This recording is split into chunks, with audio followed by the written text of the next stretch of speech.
The intent of the founders of the Hayward Lectures, as I understand the intent, was to bring the resources of scholarship in a wide variety of disciplines to bear on various aspects of religious belief and practice.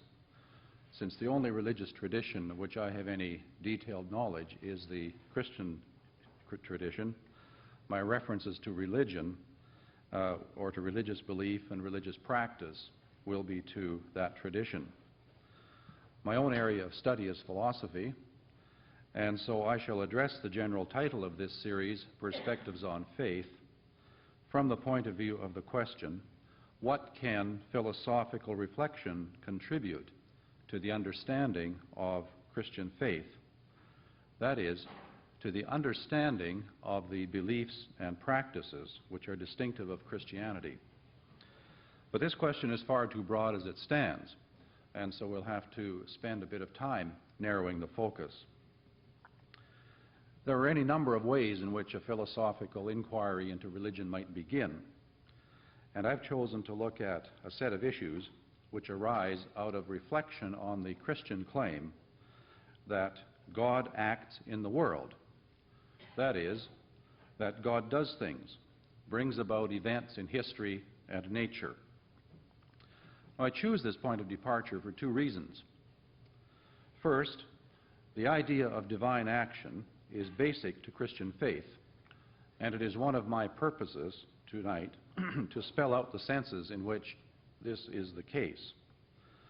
Second, while philosophers and theologians from ancient to modern times have had many things to say on the subject of divine action, the past 50 years have seen a steady rise of interest in this topic.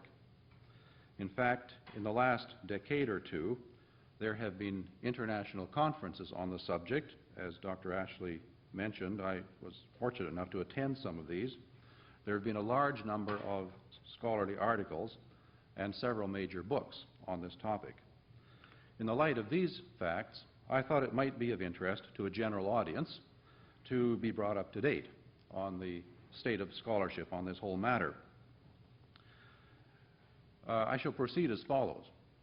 I'll begin with a review of the kinds of evidence which support the claim that the idea of divine action is basic to Christian belief and practice.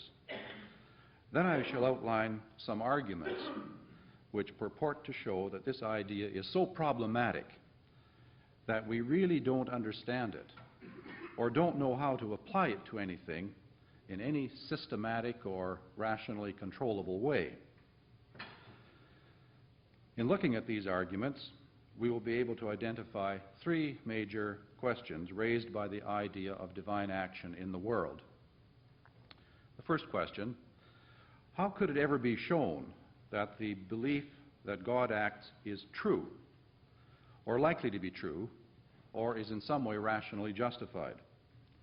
Is God known by experience? If so, what kind? Are there logically convincing arguments to support the view that God acts in the world? Or are there considerations of other kinds which show that the religious believer is entitled to his faith commitments? The second question, what does talk about divine action mean? Is such language devoid of significance? The third question, assuming that God acts in the world, how would we ever identify a divine act? I will go on to suggest that in the long run, the resolution of such difficulties turns on the issue of what model or models of action which might be used. For there are a number of different models or basic analogies, comparisons, in terms of which God's action might be conceived, that is, thought about. I shall describe three models and to try to determine their respective strengths and weaknesses. To do this is to raise the question of whether or not there might be criteria for determining whether one model is preferable to another.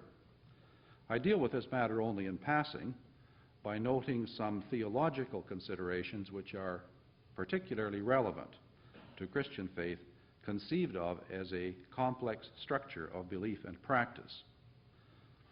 I simply want to repeat that point. I use the word Christian faith, which is in the title of this series, to mean a complex structure of belief and practice peculiar to the Christian tradition. I will try to offer some tentative conclusions. First, I think that the idea of divine action easily survives certain kinds of arguments which purport to show that it is meaningless. On the other hand, there does remain a problem with respect to regarding the idea of divine action as an explanatory concept. Second, at least one of the models I explore has, I believe, real possibilities for suggesting how those three above questions can be answered. Nevertheless, even for one, it's not all clear sailing. Finally, I suggest that reflection on the idea of divine action in the world might lead to certain conclusions about how one thinks of faith in relation to unbelief. Well then, why should we suppose that the idea of divine action is in some sense basic to Christian faith? The most superficial examination of the Scriptures makes two things very clear. First, large numbers of verbs are action words, large numbers of words have God as their subject. Second, even when the action in biblical stories is carried on by people or nations or cities or whatever, it is still God who is often the hero of the story. God is depicted as working often behind the scenes to bring about various outcomes. God is said to think, to feel. God has goals, aims, objectives. God makes plans. God sometimes changes his mind. God has conversations with people, gives them instructions, enters into agreements with them, covenant, biblical word. God has various other labels as well. God is said to be a king, a judge, a shepherd, and a warrior, to name a few of them. In short, when God is described, it is usually in terms drawn from the ordinary vocabulary by which we describe ourselves. One of the things we say about ourselves is that we do things. We are agents. That is, we human beings do various things. We make things happening by acting in one way or another. For example, I can raise my arm just by raising it. Easy. I'm doing something. I can also move a blackboard brush, the eraser here, from one end of, I won't do it, I need this. But anyway, I could move it off the end of the table just by pushing it. Now, it is most significant for our present purposes that God is also spoken of as an agent. Any number of examples can be cited from the Bible, for example. Take the creation story. God speaks, action, and things just come into being. Light, dry land, oceans within their limits, and sun, moon, stars, plants, and animals, human beings. Then there's the Exodus story. God tells Moses, another action, to wave his staff, and then God makes plagues happen in Egypt. God also sends a wind to part the Red Sea. God places a pillar of cloud by day and a pillar of fire by night to guide the Hebrews across the Sinai desert. Then there are the conquest stories of how God made the walls of Jericho fall down and how God made the sun stand still so that a battle could be finished. Now, what these stories show, if merely at the level of the most elementary grammatical and literary analysis, is the extent to which God is thought of on the model of an intelligent agent who brings things and events about in the world by action. Of course, it's no accident that these stories are structured in terms of the idea of divine activity, for this idea is absolutely basic to the historiography of the biblical writers. Recall, for example, the central theme of the oldest strand in the Hebrew historical corpus. That part of the Old Testament which modern scholars have called the J source. This narrative tells the story of Israel, ancient Israel, from its most unlikely beginnings in a nondescript bunch of escaped slaves. And it takes the story of these people to their historical pinnacle as a great nation. And it is all done by God. One finds a similar perspective in some of the prophets. For example, Amos and Isaiah. Think of God as the great choreographer of history. God moves a nation here, another one there, and another one still someplace else. The same historiographical presupposition underlies the New Testament. One might cite as an example Peter's sermon in Acts 2, part of which reads as follows. Men of Israel, listen to me. I speak of Jesus of Nazareth, a man singled out by God, made known to you through miracles, portents, and signs, which God worked among you through him, as you well know. When he had been given up to you by the deliberate will and plan of God, you used heathen men to crucify and kill him. But God raised him to life again, setting him free from the pangs of death, because it could not be that death should keep him in its grip.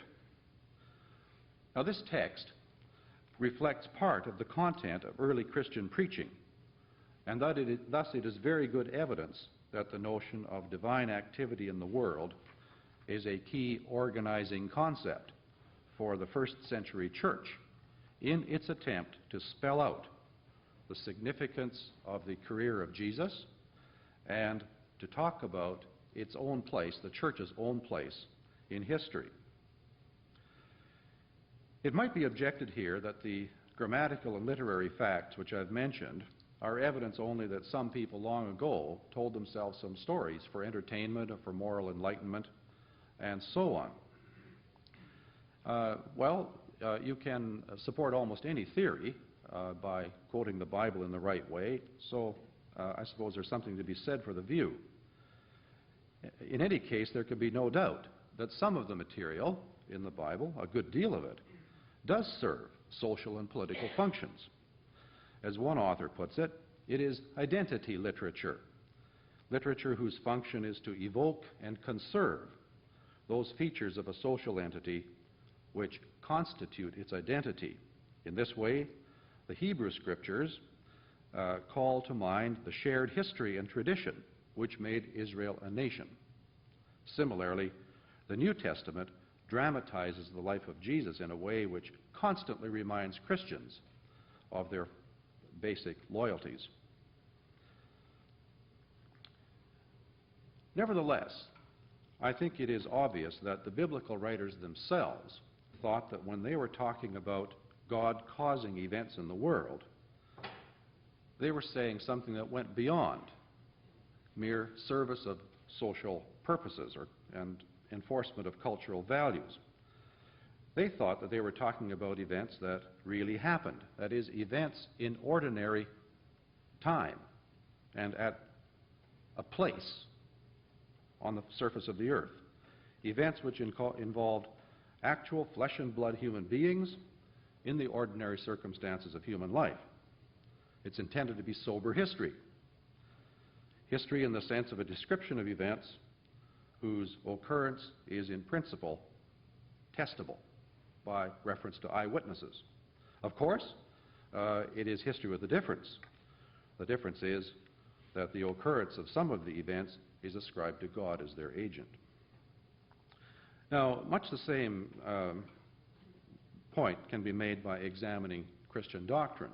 And I'll simply remind you of certain doctrines, Christian beliefs, the idea of providence, the idea of creation, the idea of revelation, incarnation, miracles, and so on.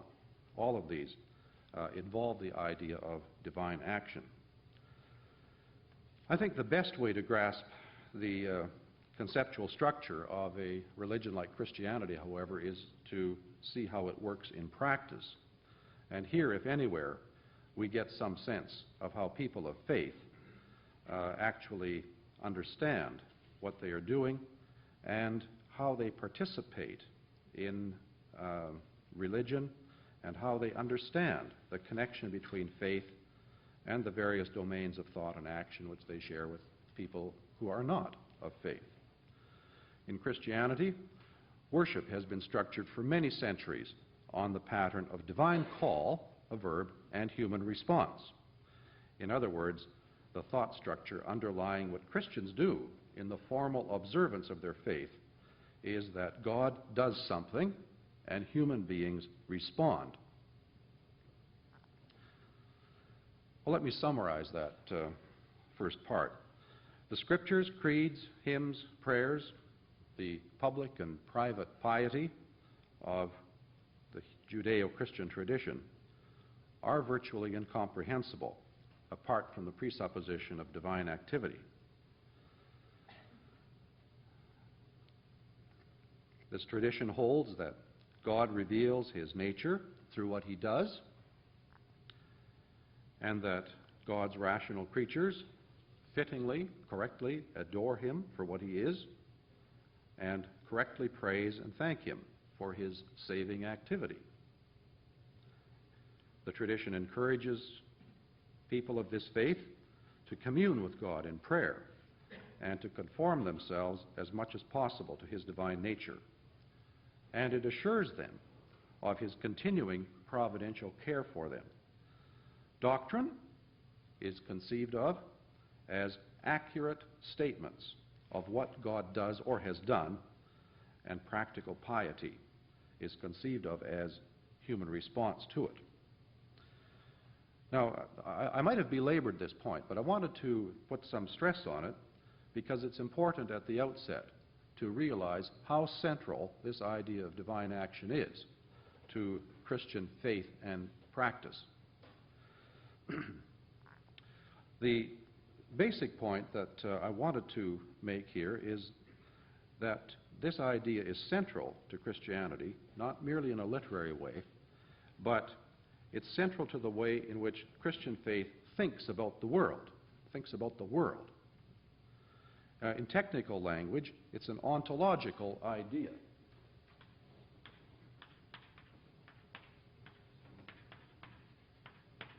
It's a philosophical word which stands for what is done in order to answer this question.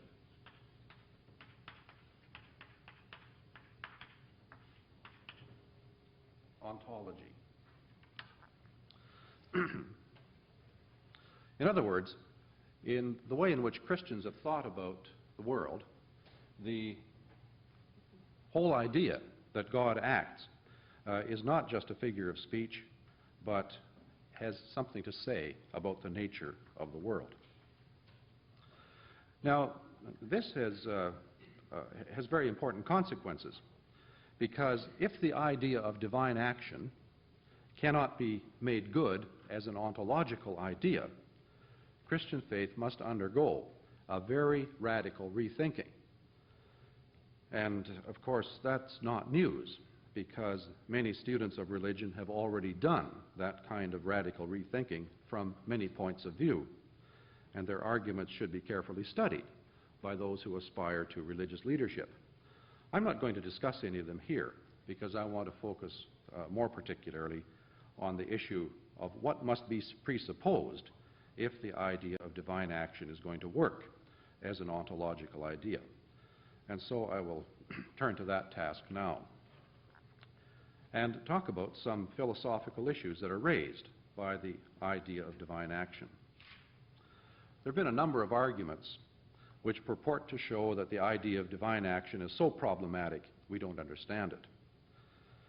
It's been commonly assumed, for example, through a large part of the history of Christianity, that there are two main ways by which God is known: by revelation and by natural reason, that is, reason unaided by revelation. Now, the argument goes, If Christians are going to deal with skeptics, it's not plausible to begin with appeals to revelation because skeptics don't believe it anyway. Fortunately, however, natural reason is a common possession, and it is sufficient to make the case, or at least to make a reasonable case. And if we can show that the existence of God is supported by strong reasons, perhaps amounting even to logical proof, then that will remove prejudices against saying other things about God, such as that God acts in the world. Now, it might seem at first glance that this is exactly how we should proceed. However, it is just a very difficult task to proceed in that way because it leads us, or can lead us, into a certain kind of very curious argument. We might suggest that we should find some event or experience which we can't explain by any scientific laws, and then attribute it to divine agency.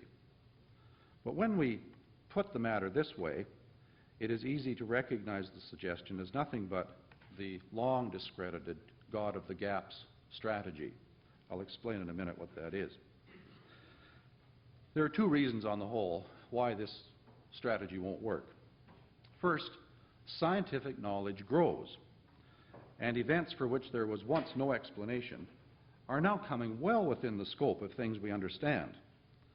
Anybody who adopts the God of the gaps strategy, in other words, working up a problem, leaving a gap in explanation, and once we've got a nice absence of explanation, we say, God did it. See? God of the gaps. Anybody who adopts this strategy faces the need either for constant retrenchment of the position as our understanding grows, or for having to fly in the face of theory which is deeply and broadly supported on evidence which is open to public observation, confirmation. Now, the second reason why this strategy won't work is a more basic logical point. Assume we're going to set out to establish the existence of something, say a zooble.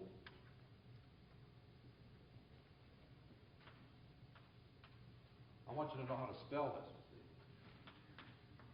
this. A zooble. Do zoobles exist?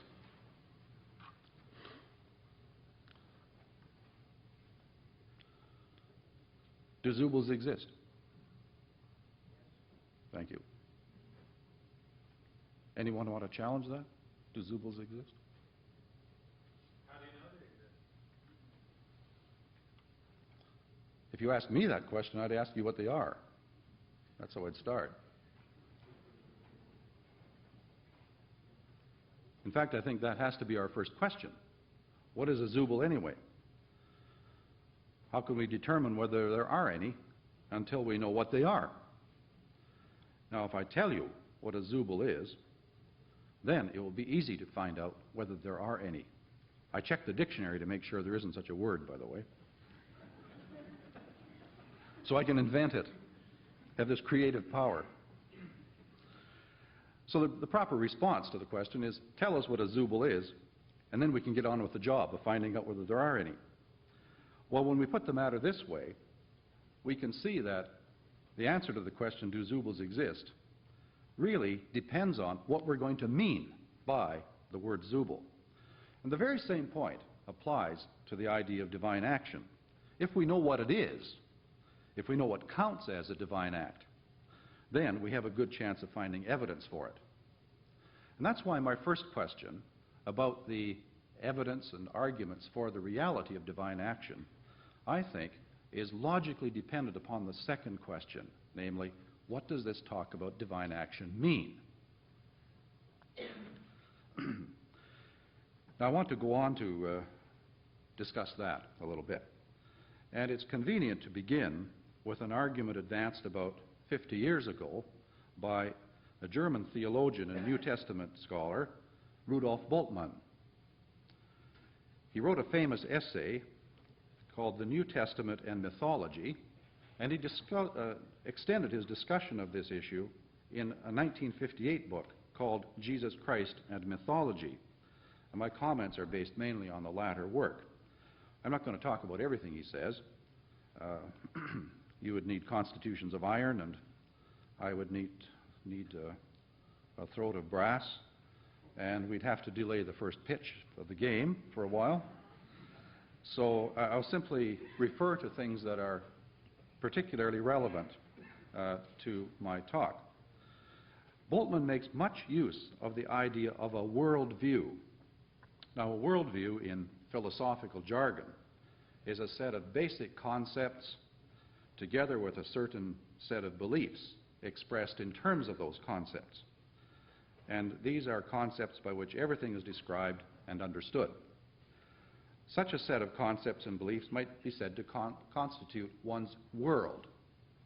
That is, your basic convictions about what is real and about how reality is structured and what kinds of things and events are possible or not possible.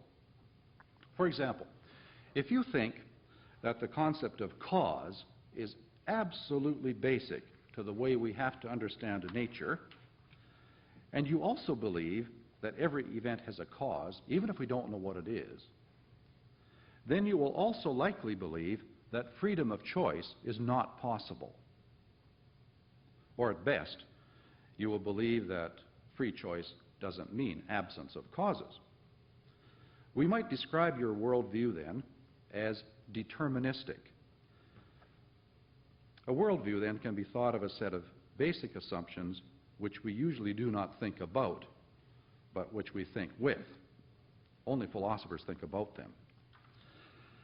Now, in Boltzmann's opinion, the worldview of the Bible is basically like this. There are three kinds of spiritual beings: God, other heavenly beings, God and other heavenly beings together, and then the second kind, humans, and third, demons, Satan and the infernal creatures. The universe has three stories. Heavenly beings live on the upper floor, humans live in the lower floor, and Satan and his angels are somewhere down there. Both divine and demonic beings are involved in what happens in the human world. They intervene in nature, and they partly determine the course of history. Divine and demonic action is intervention. Supernatural powers simply burst in upon the order of nature and into the sequence of historical events. Such intervention, Boltzmann alleges, is thought of as the interruption of the natural and historical orders and the assertion of a new event not connected with events in the preceding causal sequence.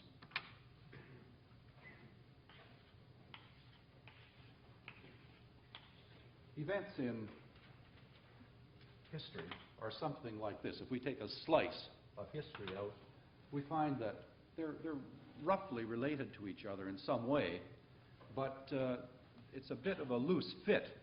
And if Satan or if God wants to intervene, it's possible to stick a divine act in there, and it then becomes part of the causal sequence. Actually, I suppose I should have put it in over here, like this, to show that other events might continue on that way. A bit of a loose fit. Now, Boltzmann claims this is mythological thinking. It reflects a worldview that we can no longer accept. Our worldview is scientific. We are committed to thinking of events as strictly determined, causally, like this.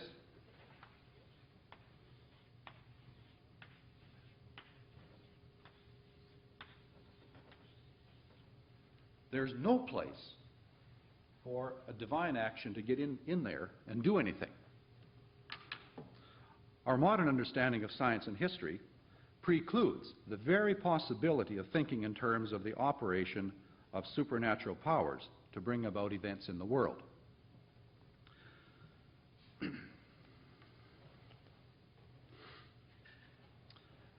Now, this leaves Boltzmann with a certain kind of problem. And it's a problem that is basically addressed to preachers. When people who are going to preach sermons need to get up on Sunday morning and say something, the problem they face is, what am I going to say? Now, if they reflect with Bultmann, or agree with Bultmann, that the worldview of the Bible is incompatible with our way of thinking about things, then this leads to a problem. When the Bible talks about God intervening in events using this model, we can't think of that in terms of this model. And so how are people going to understand what is said if somebody says, well, God will do something to you, God will help you, God will save you, care for you, and so on? How can God do that in this kind of world? He says, which we all believe. Now, whether he's right or wrong about that, I think is not particularly germane. I think he's asking the right issue, a right question, nevertheless. Well, the problem that faces us then is that we have to interpret the New Testament. If we don't, it is meaningless, because we no longer share the worldview of the biblical writers. Now, I want to return to Bultmann a little bit later when we reflect on some of the proposed solutions for the problem of spelling out what talk of divine action means. But now I want to raise another kind of philosophical problem about divine action. In conversations with our friends, we often say such things as, that person standing by the door is an excellent musician, or the dog tied to that tree belongs to my brother. Now, a most remarkable event takes place when we say such things. The person to whom we speak normally is able to identify what we're talking about. And what's remarkable about this, is that we do it merely by means of language, and usually with good success. Now, the basic reason why this works is that we have linguistic devices which enable us to distinguish the subject we're talking about from other possible candidates. And this qualification is important because it's conceivable that I might say on some occasion, that person standing by the door is an excellent musician.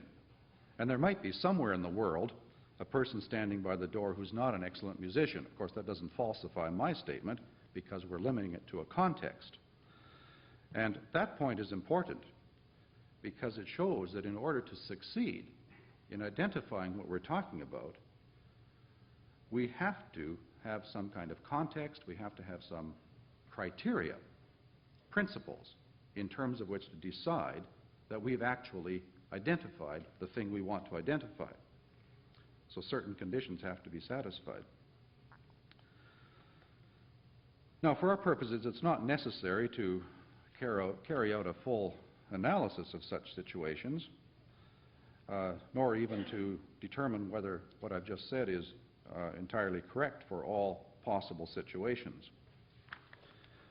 The point is that certain conditions have to be satisfied if we are going to be able to identify what we're talking about, or have someone else identify what we're talking about.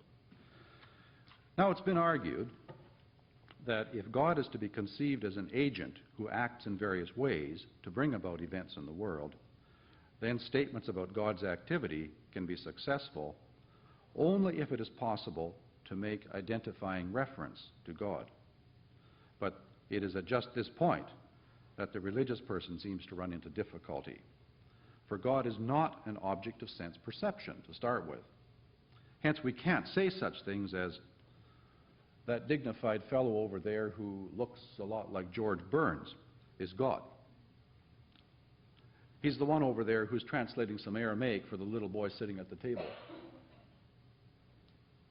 Such descriptions fail because God has no sense-perceptible qualities whatsoever. Furthermore, God is not at any time or place, and therefore trying to point to God doesn't distinguish God from anything else.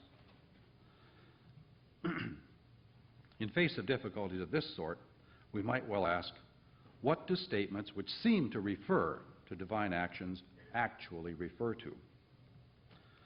Well, what do these arguments add up to? I've canvassed them in order to show how certain philosophical problems arise. The first was the general problem of how we justify or defend a religious belief. The second was whether the idea of divine action is meaningful. And finally, the third, we considered whether it's even possible to refer to God or to what God is doing. Now, I suggested earlier that the first problem is dependent on the second, but what about the second and third? And in order to deal with these, we'll have to take account of a more basic issue, namely the question of how the relation of the world to God might be conceived. Now, the reason why we have to do that is perfectly straightforward. If we say that God brings about events in the world, what is being claimed by the expression brings about? An initial response would be to say, well, if something or event is brought about by God, it is dependent on God. And that's a step forward. But then, what kind of dependence is involved here? There are several possibilities, and I'll only cite one or two, just as examples to show what kind of problem we have here. We might suggest that the world is dependent on God in the way in which a cabinet is dependent on the cabinet maker. And so we get something like this.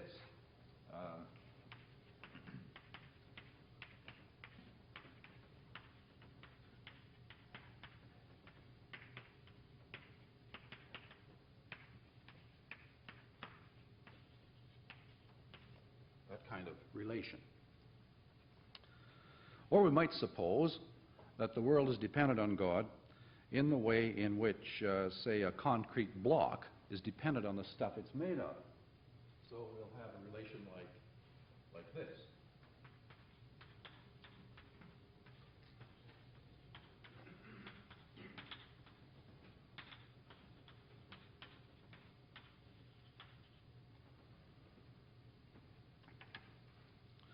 Now, these are obviously very different, and they have different consequences. In the first case, God's action is a kind of carpentry. God takes some material, he puts it into a shape which it would not have had without God's activity. The finished product is quite distinct from God, just as the cabinet is distinct from the cabinet maker. The second case is different. Here God acts by shaping himself, not some other material. God shapes himself in a certain way. And what God does is not distinct from God. And such examples, I think, show how the idea of divine activity in the world is conceived of, how it's conceived of, depends on the way in which we think of the relation of the world to God. Now, this leads us to what I think is a very fundamental question about this issue. What models are available by which to conceive of the relation of the world to God? And what principles might there be by which any specific model might be regarded as preferable to others? Now, I want to outline three proposals, maybe two, for dealing with these questions. And in passing, I shall note some criticisms. So we'll look now at some models of the world-God relation. I'm not going to use these, by the way. I have some other ones. Well, it's convenient again to recall Bultmann's position. It's clear what model of the world-God relation he rejects, namely the one he believes underlies the New Testament, that three-story view of the universe. Now, on that model, an act of God is just as much, I should say very like, an action of ours. Just as we operate with free will and can insert an action of our own into one of these spaces between natural and historical events, so God can do that. The difference only is that all of our actions are observable, whereas God's actions are not observable. But the connections aren't so tight that God can't do that. As Bultmann says, divine causality is inserted as a link in the chain of events which follow one another according to natural causation. However, if God's activity is thought of in that way, we should be able to treat divine activity scientifically. But we find to the contrary that we can't do this. And hence it's crucial for Bultmann to insist that talk about the activity of God is not to be subjected to scientific criticism. For if claims about God's acts are to be scientifically verifiable, then there just aren't any to see. And hence Christian belief is simply false. Well, we can understand Bultmann's reasoning here easily if we recall his allegation that underlying the modern scientific worldview is a theory of causation which pictures it as an absolutely tight chain. That one. No gaps, no loose links, no place to insert a divine act. Well, then how do we think of divine activity in that situation? Well, he says, God cannot be thought of as acting between events, so divine activity must be within the events. And that's what has to be explained.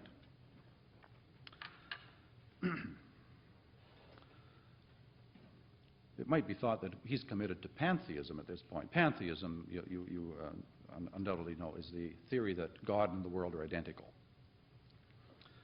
So if we say God acts within events, are we committed to pantheism? Well, Bultmann doesn't think so, because he thinks that we can identify divine activity acting in certain events, not all of them, at least as far as we know, but certainly in some of them, and we can identify that in a very clear way. And here's how he proposes to do it. The idea of divine action is intelligible only if it is linked to personal involvement in a life of faith.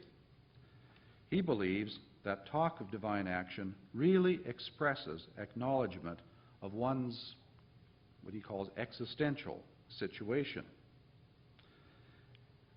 This is a matter of taking serious, life-shaping decisions about one's existential situation. And to do this is to enter into the life of faith. This is contrasted with the typical human drive. The life of faith is contrasted with the typical human drive for security and our efforts to protect ourselves from the contingencies of life. But our struggles to contrive our own security, to be masters of our fate, reflect a faulty assessment of human existence. What we must do, he says, is acknowledge our mortality, our imminent death, and ask ourselves, what am I going to do about that?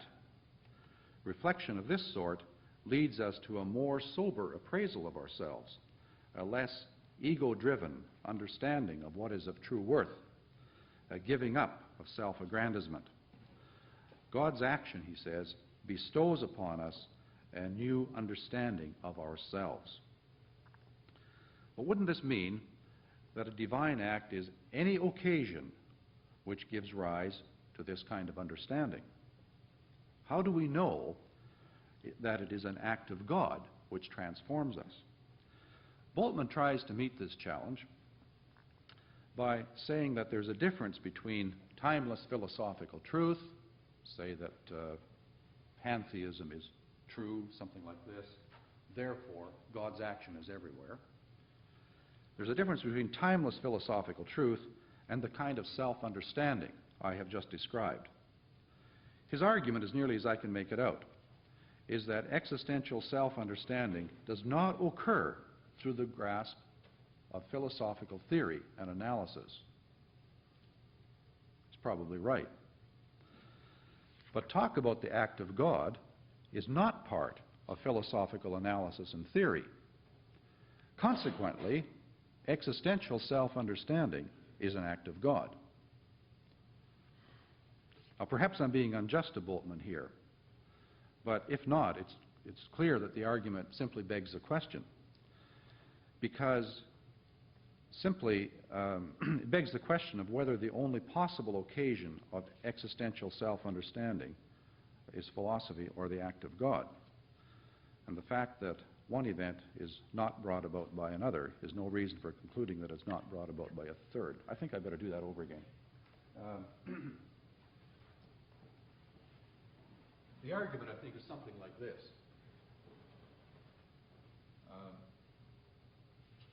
Existential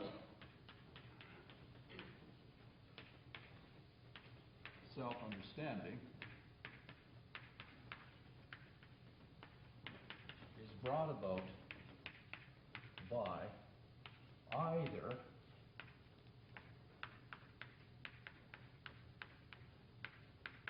philosophy, the broad sense that I've used here, or an act of God. But it's not brought about by philosophical things, therefore, act of God.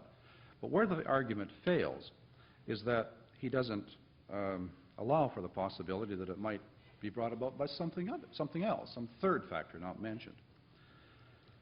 In any case, if the argument were sound, it would establish exactly what Bultmann wishes to refute, namely that the act of God is whatever occasions a new self-understanding. His attempt to explain what an act of God is by modeling the notion on the idea of that which occasions in us a new kind of self-understanding seems to fail.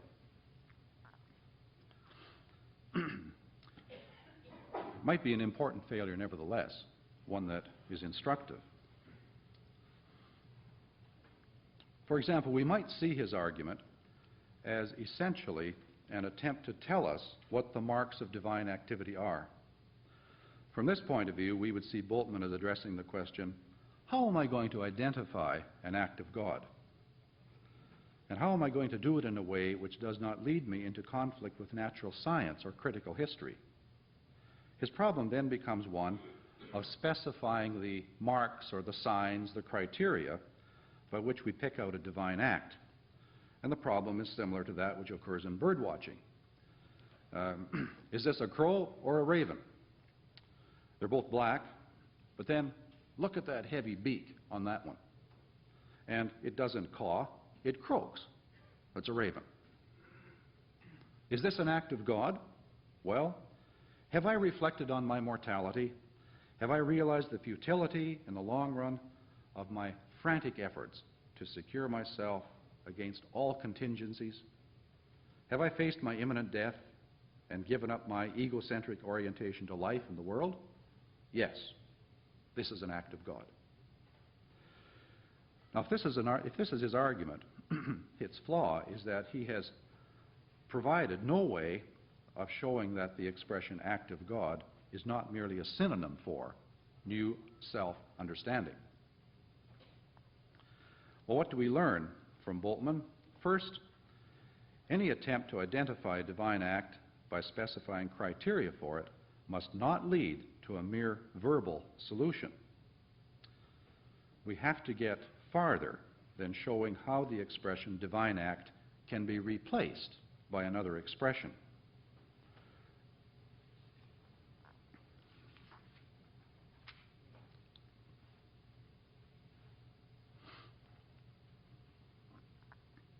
Well, I've spent a bit of time on Bultmann, and that's enabled me to elucidate some important points. Now, I want to turn to another model. This time, I think we can skip that. It's remarkable how much you can skip when you really get down to the bare bones of it, isn't it? Don't need that either. I'm conscious of Tim's anxiety about the baseball game here. I don't need that either. We're making progress. The third, or in this tonight, the second model I want to examine is known by a somewhat strange name, double agency. Double agency. The basic idea, and I'll refine this in a minute, is that the activity of God is internal to the finite agent in such a way that what the finite agent, the creature, the human being, for example, what the finite agent does is also God's doing. The same. Both divine and finite agency are fully active in the same event. It's an ancient theory. It was held, for example, by the 13th century Christian theologian Thomas of Aquino, who spelled it out in terms of a distinction between primary and secondary causes. God, as primary cause, works through creatures as secondary causes.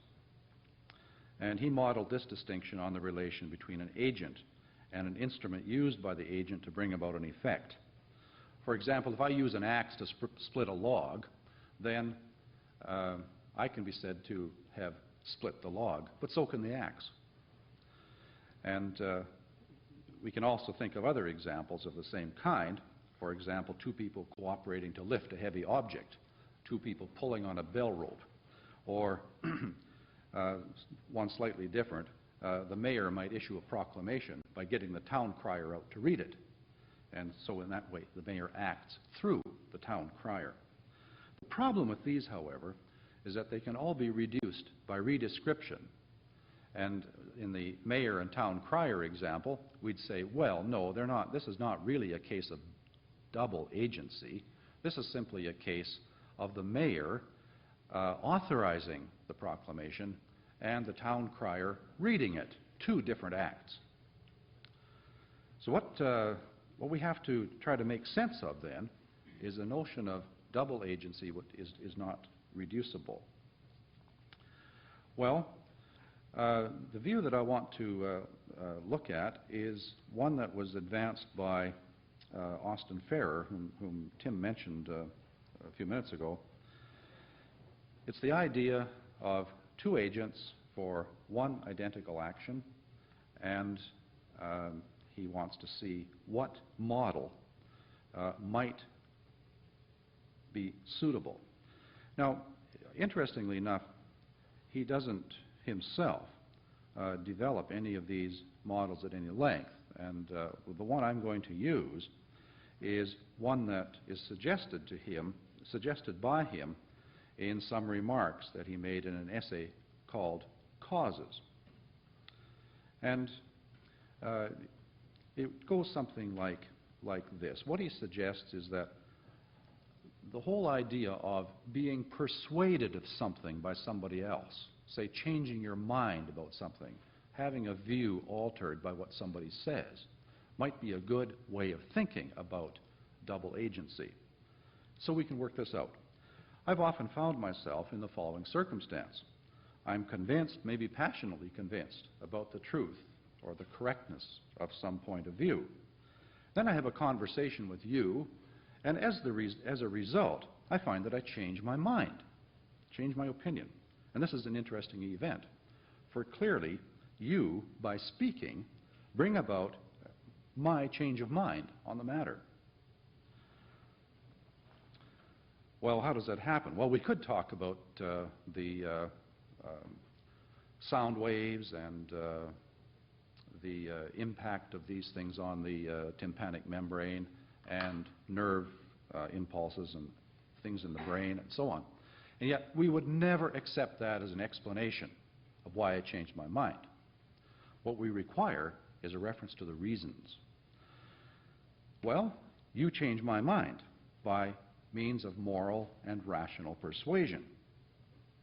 Now we could ask ourselves, is this event your act or mine? Well, in a way it's yours, for you did the persuading, and you succeeded. I mean, if you succeeded, that's what you accomplished, my mind change. On the other hand, changing my opinion, my mind, is obviously something I do. And notice all the action words here. I certainly have to take responsibility for my opinion. It would be childish of me to blame you for them, at least if I'm a mature, responsible adult. This analogy needs much further analysis, I think, and we can't do it here, but I suggest that it might be very fruitful to develop it at length.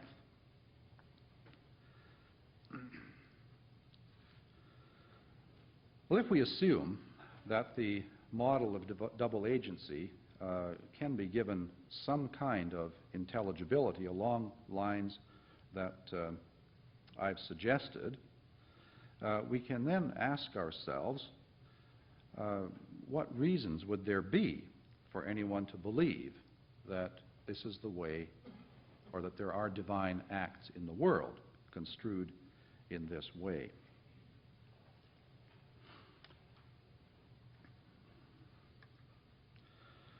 Well, again, we have to think about the zoobles. The way we go around determining whether zoobles exist is, after we know what they are, is to take a look. You know, we look under the table or in the drawer, if it's that kind of thing, on top of the roof, if it's that kind of thing. If it's the sort of thing that builds nests out in the trees, that's where we look. Once we know what it is, we can hunt for it. Here, my point is the hunting. The idea of the existence or the reality of something of that kind is largely tied up with the notion of how we actually go about finding out. We have to tie it to some kind of human behavior. Now, this principle can be applied to divine action. What we need to do is to show how talk about divine action can be connected to some of the regular routines of ordinary human life. Now, when Ferrer expresses this point, what he says is that when we think of the activity of God in a rational creature, what we need to focus on is the enhancement of the moral and social aspects of human life.